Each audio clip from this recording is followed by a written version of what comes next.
Hello ladies and gentlemen, welcome to my YouTube channel. Today we are going to continue with our series on Combined Science Paper 2 that was written in November 2022. So in the final exam, candidates are required to answer in 2 questions, but we are going to answer all the questions from number 7 to number 9 as we are doing our revision. So number 7A is reading, name the causative pathogen of malaria. So malaria is caused by a protozoa of the genus Plasmodium. So many candidates make a mistake of stating that malaria is caused by Anopheles mosquito. Anopheles mosquito is not a causative agent, but it is just a vector or the carrier of the malaria parasite. Let us move on to the second part. We are supposed to state in 3 symptoms of malaria. So malaria, it is going to cause extreme tiredness, and there is also multiple convulsions, difficulty in breathing, dark or blood urine, the yellowing of eyes and skin, and then there is going to be abnormal bleeding. Let us move on to part B.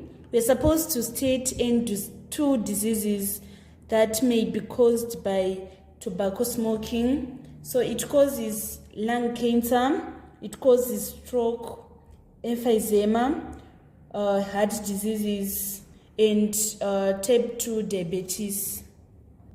There are so many diseases that are caused by tobacco smoking. I've listed some of the diseases. In the exam, candidates were just required to state in 2 diseases from the diseases which I've listed above. And then on part C, on C1, we are supposed to state in 2 effects of excessive alcohol consumption.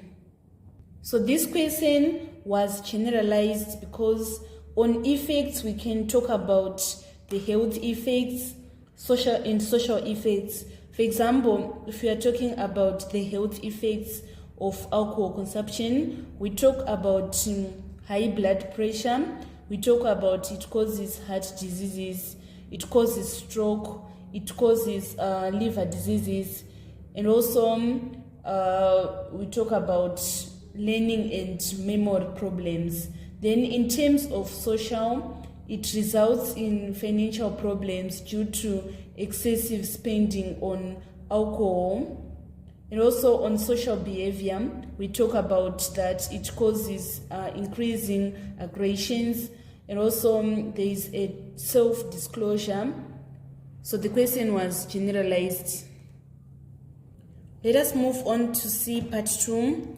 We are supposed to explain why drinking alcohol whilst driving is not allowed in Zimbabwe.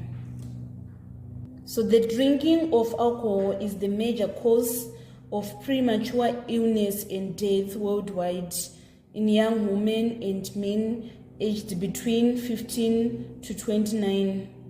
So most of these deaths are caused by drunk driving and violence. Alcohol is a major cause of road traffic accidents and serious injury due to impaired motor skills, less concentration, slow reaction time, and decreased vision and poor judgment. So that is why drinking alcohol whilst driving is not allowed here in Zimbabwe. So this was the complete solution for number 7. On number 7A, part 1, we're supposed to name the causative pathogen of malaria. So it is protozoa of genus Plasmodium. And then on part 2, we're supposed to state in 3 symptoms of malaria. These include extreme tiredness and fatigue, multiple convulsions and difficulty in breathing, dark or blood urine, yellowing of eyes and skin, which is known as jaundice, and then abnormal bleeding. And then on part B, we're supposed to state N2 diseases that may be caused by tobacco smoking. These include lung cancer, emphysema, heart diseases, stroke, type 2 diabetes, and chronic bronchitis. And then on C part 1, we're supposed to state 2 effects of excessive alcohol consumption. It causes high blood pressure, heart diseases, stroke, liver cirrhosis, learning and memory problems. And then in terms of social, it causes financial problems due to excessive spending on alcohol. And then on behavior, it causes increased aggression and self-disclosure. And then on C part 2, we're supposed to explain why drinking alcohol while driving is not allowed in Zimbabwe. So alcohol drinking is the major cause of road traffic death and serious injury due to impaired motor skills, less concentration, slow reaction time, decreased vision, and poor judgment. That is why drinking alcohol is not allowed when driving in Zimbabwe. Let us move on to the next question, which is number 8. Let us move on to number 8. We are supposed to explain the difference between mechanical digestion and chemical digestion. So the mechanical digestion is the physical breaking down of food into smaller pieces using the teeth, whilst chemical digestion further breaks down food using enzymes into simpler nutrients that can be used by the cells. Let us move on to number 8A, part 2. We want to mention N2 uses of amino acids in the body. So we are going to obtain amino acids from the breaking down of proteins. They are used to grow and repair body tissues. They are used to make hormones and neurotransmitters, which are the brain chemicals. And also they are used to boost the immune system.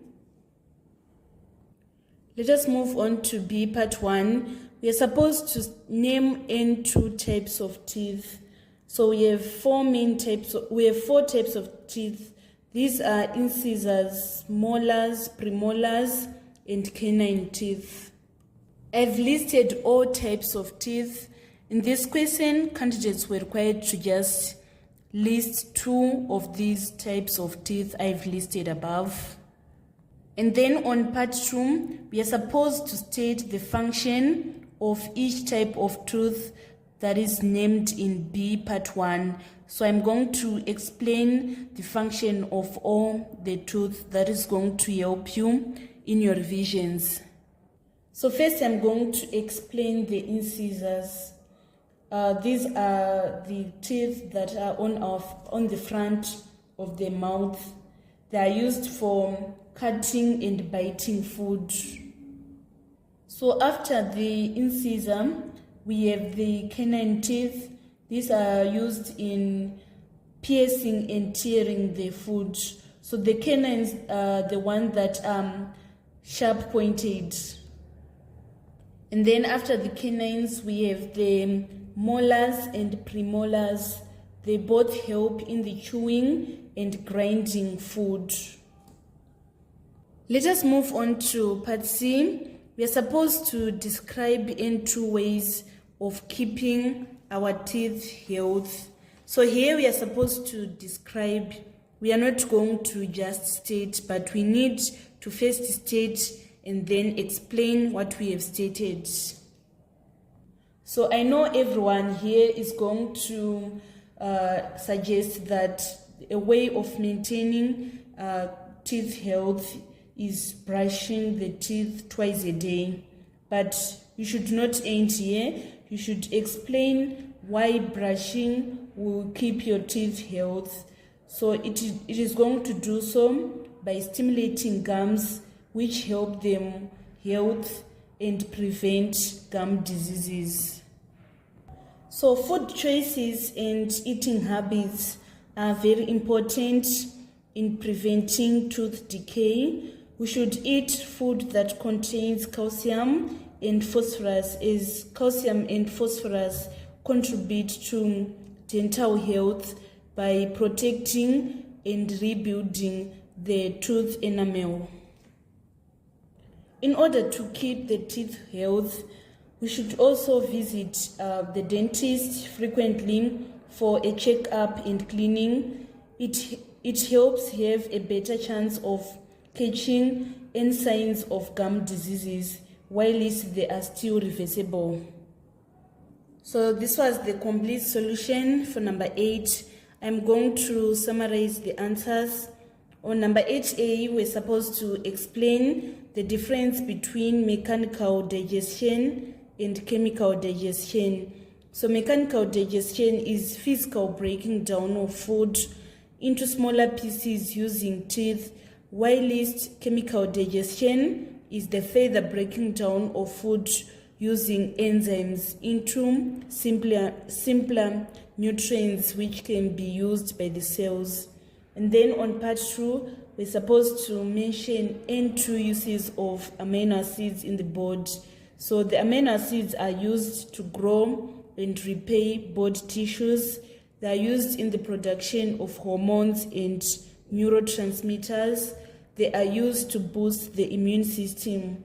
And then on B part 1, we're supposed to name N2 types of teeth. So we have incisor, molar, premolar, and canines. The incisors are used to cut and bite food. Canines are used in piercing and tearing the food. And then the molar and premolar help in chewing and grinding the food. And then on part C, we're supposed to describe N2 ways of keeping teeth healthy.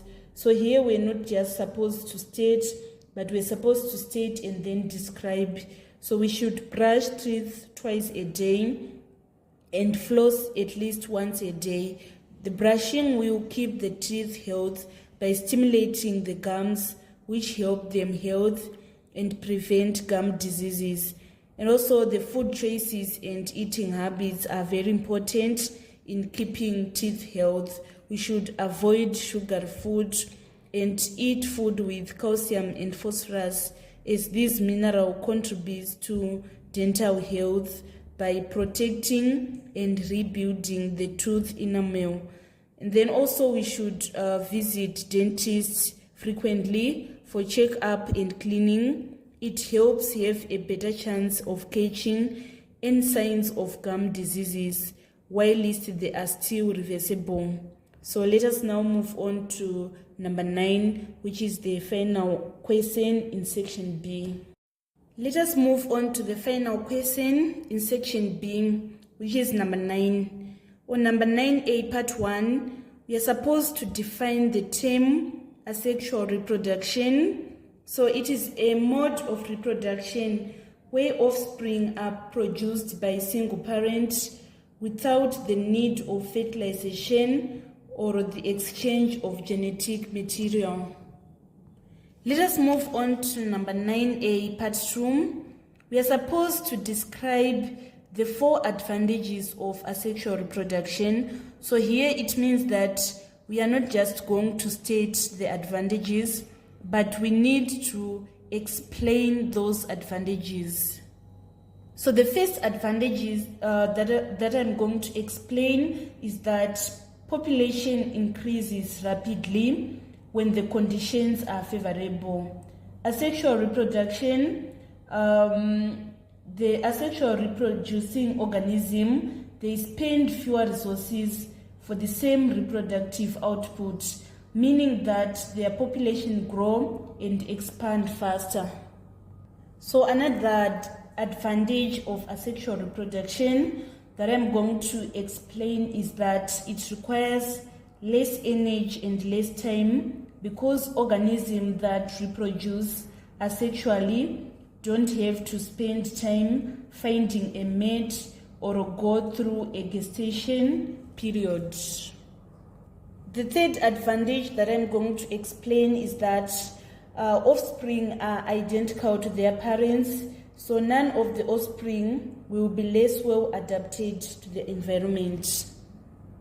And then the fourth advantage that I'm going to explain is that food is usually present in the vegetative structure.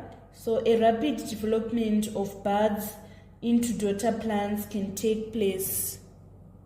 So another advantage of asexual reproduction is that good characteristics of parents are passed on to their offspring.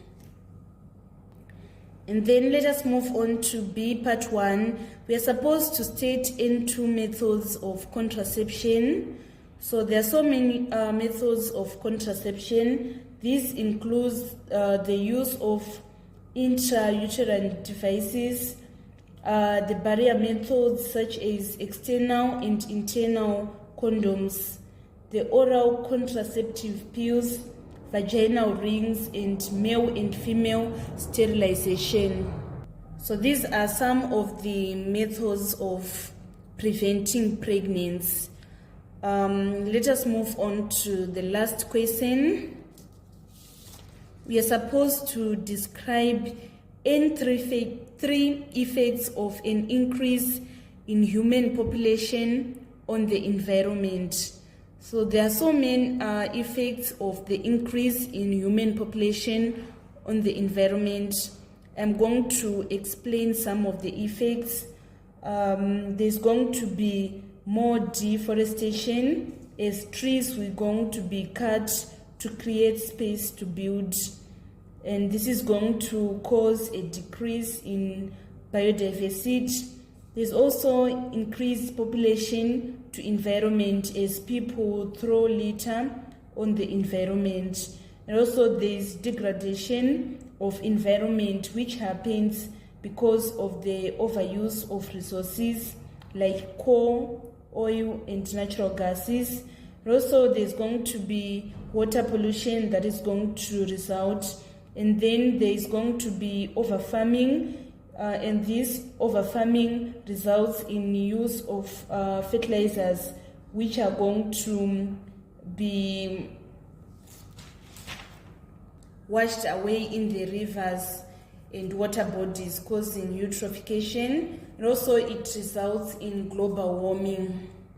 I'm going to summarize answers on number 9. So on number 9A, part 1, we're supposed to define the term asexual reproduction. It is a mode of reproduction where offspring are produced by a single parent without the need of fertilization or the exchange of genetic material. And then on part 2, we're supposed to describe 4 advantages of asexual reproduction. There's going to be increase rapidly of population when conditions are favorable. Asexual reproducing organisms spend fewer resources for the same reproductive output, meaning their population grow fast. It requires less energy and time because organisms that reproduce asexually don't have time to spend finding a mate or going through a gestation period. And then offspring are identical to their parents, so none of the offspring will be less well adapted to their environment. And then the food is usually present in the vegetative structures, so there is a rapid development of buds into daughter plants that is going to take place. And then on B, part 1, we're supposed to state in 2 methods of contraception. These are intrauterine devices, barrier methods such as external and internal condoms, male and female sterilization, oral contraceptive pills, and then the vaginal rings.